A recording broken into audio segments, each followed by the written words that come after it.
एक ही अस्त्र है, सत्य कीर्ति अस्त्र।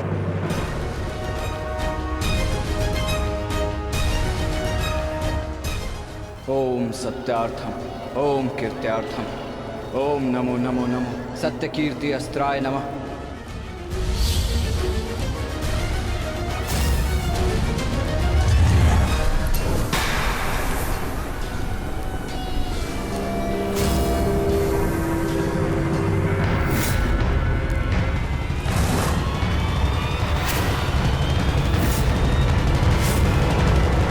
स्वागत है अभिमन्यु। वासुदेव ने सदा तुम्हारी प्रशंसा की और कल तो तुमने महामहिम भीष्म पितामह का मार्ग भी रोक दिया था। तुम में तुम्हारी इस असाधारण वीरता का मैं सम्मान करता हूं और प्रशंसा भी, परंतु इस समय मुझे मेरी सेना की रक्षा करनी है और ऐसा करने से मुझे कोई नहीं रोक सकता। प्रशंसा तो तुम्हारी भी बहुत हो रही है वृषसेन।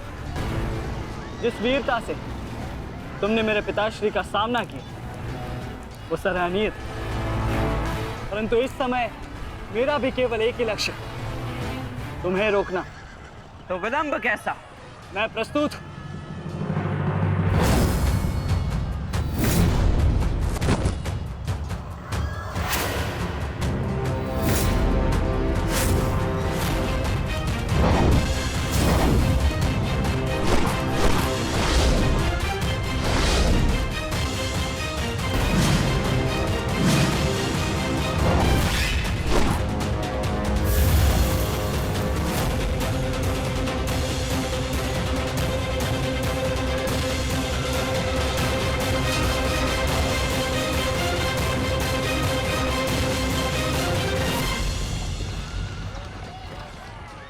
मैं गुरु द्रोण को रोकता हूँ।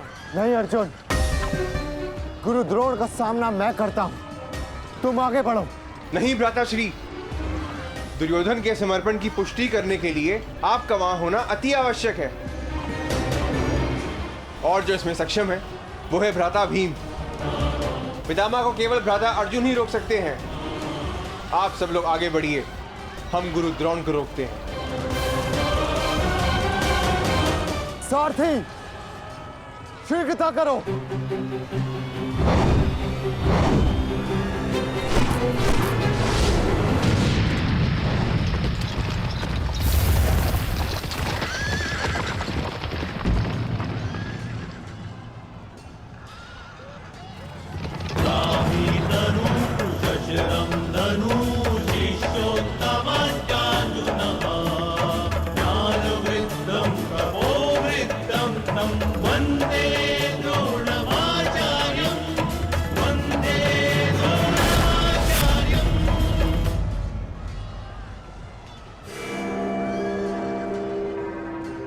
हस्तिनापुर नरेश, महाराज धृतराष्ट्र के ज्येष्ठ पुत्र दुर्योधन तक पहुंचने के लिए तुम्हें मेरा सामना करना होगा।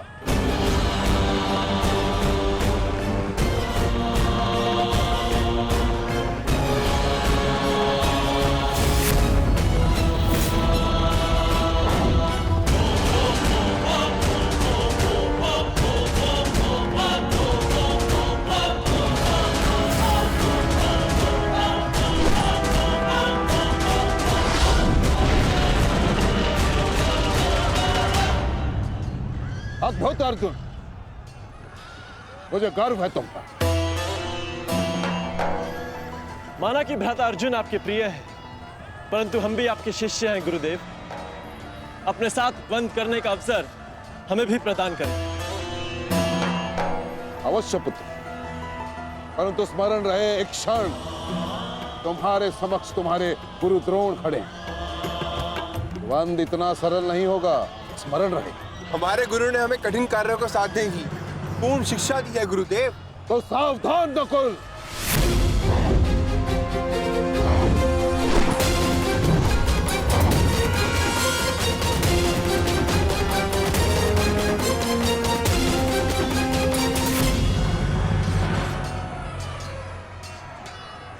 कहा था मैंने कि द्वंद्व सरल नहीं होगा।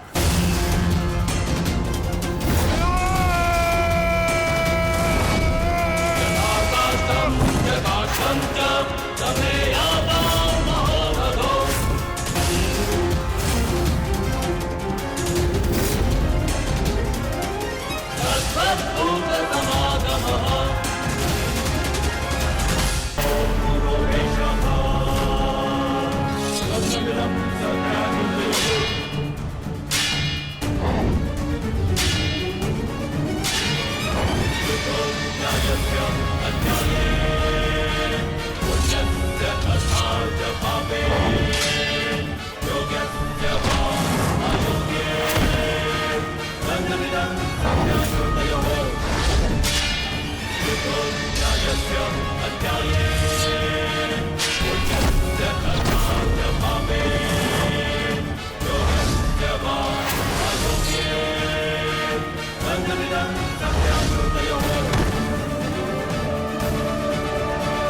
एक ही अस्त्र है जो इस भ्रम को तोड़ सकता है,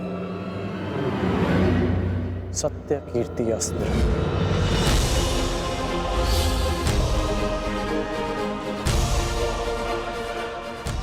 सत्य कीर्ति अस्त्र।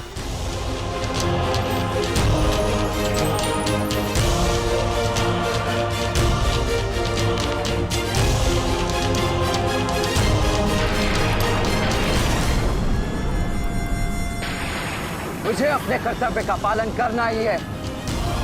तुम भी अपने कर्तव्य का पालन करो मित्र। हम दोनों को कोई नहीं रोक सकता।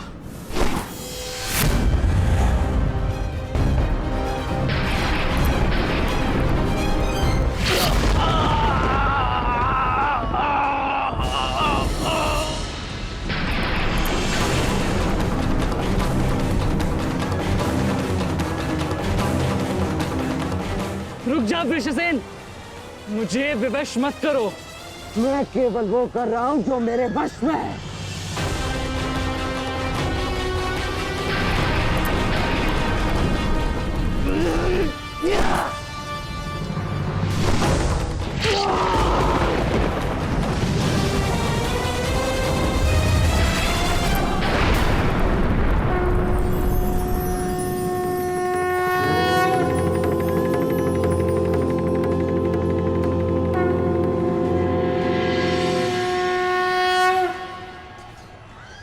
अद्भुत।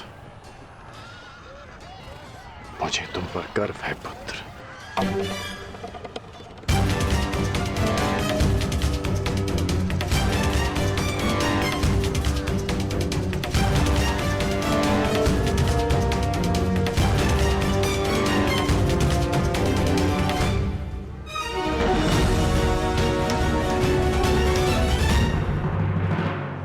क्या सूचना है, बताओ। अंगराज, मैं वो बताओ मुझे। कुमार ऋषेण। क्या हुआ वृषसेन को? बोलो। युद्ध में बुरी तरह घायल हुए हैं।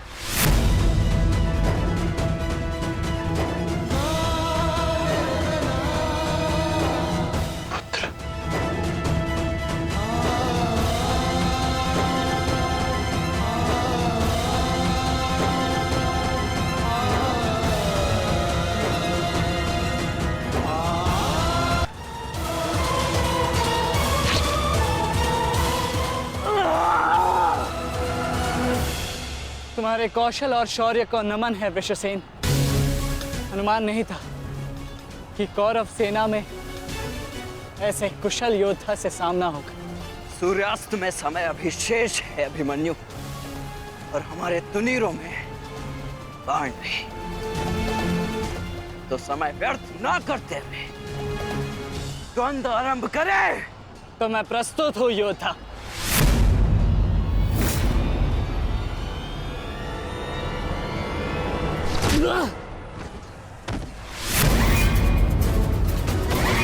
तेरे पिता की माया का अंत हुआ बालक, और अब तेरा अंत होगा। या!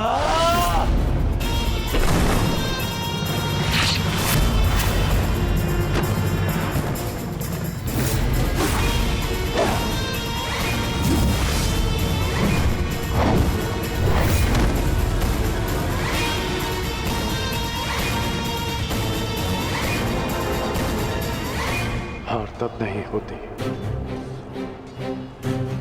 जब मनुष्य पराजित होता है। हार तब होती है जब वो हार मान जाता है। हार मत स्वीकारना पुत्र। इस कुरुक्षेत्र की भूमि को, इस महाभारत के युद्ध को तुम्हारी आवश्यकता है। अभी बहुत द्वंद्व शेष है। उठो, अपने क्रोध को, अपने साहस को, अपने विश्वास को एकत्रित करो। उठो और युद्ध करो। उठो पुत्र, उठो पुत्र, उठो पुत्र।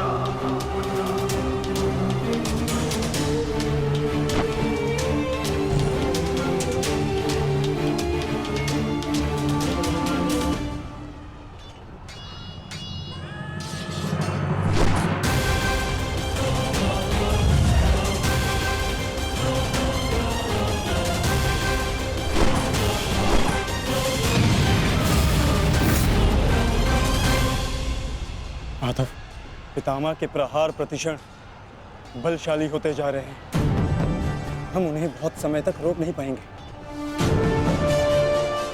रोकना तो पड़ेगा पार्थ। जितना समय तुम इन्हें रोकोगे उतना समय भीम को मिलेगा कि वो दुर्योधन को परास्त कर युधिष्ठिर के समक्ष आत्मसमर्पण करने को विवश कर सके।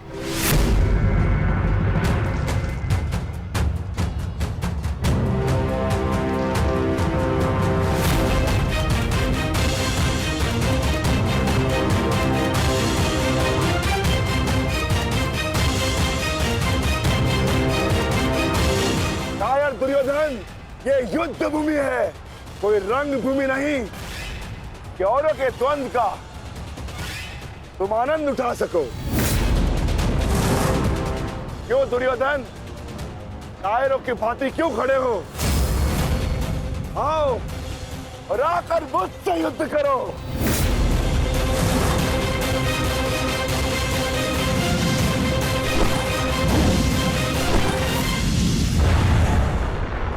गंगापुत्र, शीघ्रता कीजिए, अर्जुन आपको द्वंद्व में उलझा रहा है।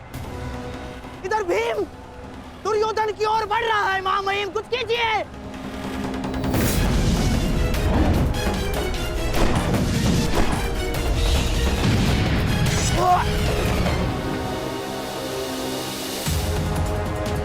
साथी,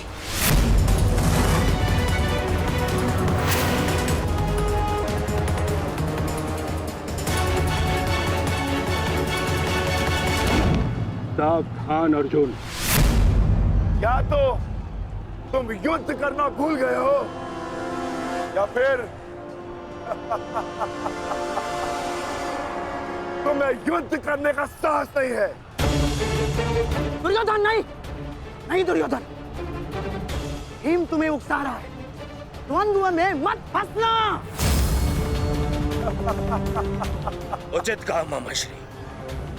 मेमनों के आखेट के लिए से आगे नहीं बढ़ते। बस भूखे भीम के लिए तो मेरी कलिंग की सेना ही पर्याप्त है। कलंक के वीरों, आक्रमण करो और इसको बंदी बना लो। जाओ।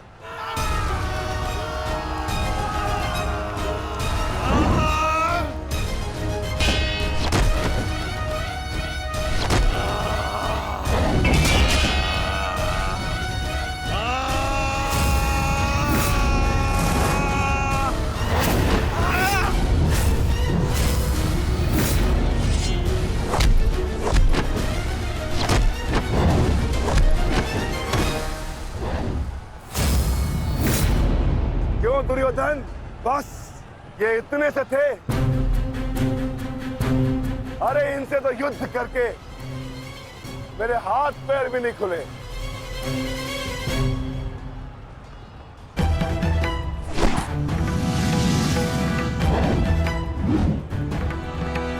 आप नियम भंग कर रहे हैं आचार्य। आप एक साथ दो पर आक्रमण नहीं कर सकते। स्मरण रहे कि युद्ध के नियम के अनुसार दो योद्धा एक योद्धा पर आक्रमण नहीं कर सकते, पर तो एक योद्धा दो योद्धाओं पर आक्रमण कर सकता है। सहदेव,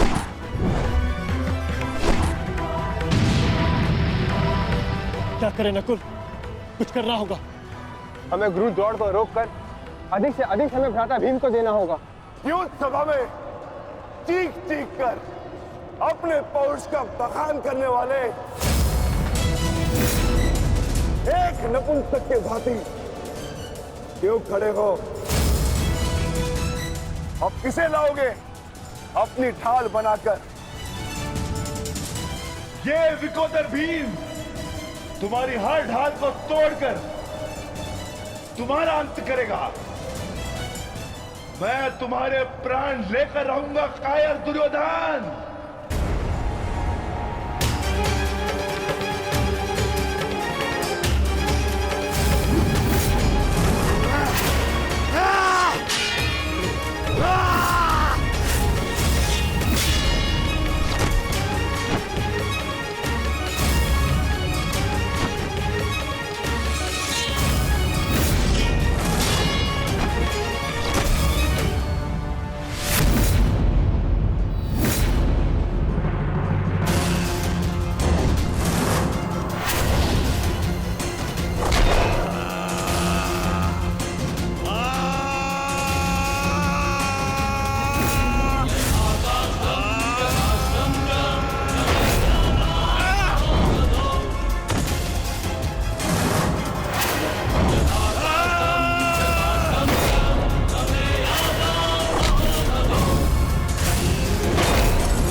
स्वीकार करने का सामर्थ्य शेष है काकाश्री? या पराजय स्वीकार करते हैं? जय और पराजय की चुनौती बराबरी के योद्धाओं को दी जाती है बालक। प्रतीत होता है कि अभी तक तुम्हें कोई समर्थ योद्धा नहीं मिला।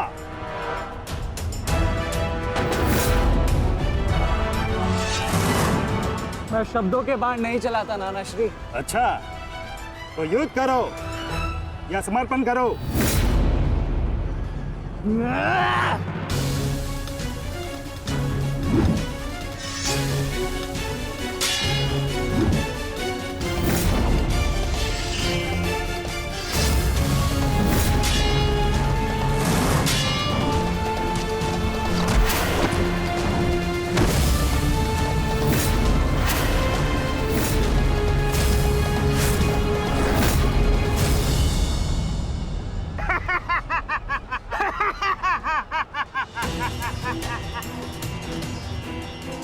क्या हुआ, थक गए? अरे ये उस मूर्ख विराट पुत्र उत्तर की संगति का प्रभाव है। ये उसे भी यही लग रहा था कि मेरे समक्ष वो कुछ कर दिखाएगा, पर मूर्ख मृत्यु को प्राप्त हो गया। मृत्यु को चींटी की भांति इन्हीं हाथों से मसल दिया मैंने उसे। पीछे हट जाओ अभिमन्यु, अन्यथा उत्तर से कहीं पीड़ादायक मृत्यु मिलेगी। मृत्यु। तो ये समझिए कि आज उत्तर का प्रतिशोध पूर्ण होगा।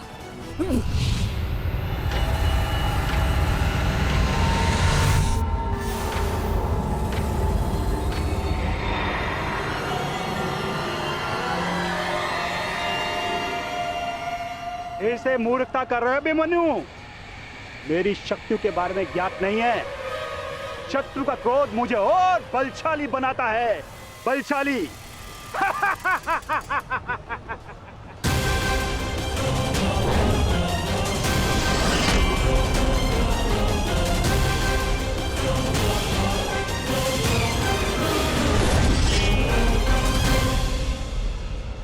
इतना ललकारने के पश्चात भी तुम रथ पर चढ़ कर बैठे हो दुर्योधन। मैं भी कैसा मूर्ख हूं, एक नपुंसक के वध की प्रतिज्ञा कर बैठा। आज तुमने यह सिद्ध कर दिया कि तुम एक क्षत्रिय नहीं बल्कि एक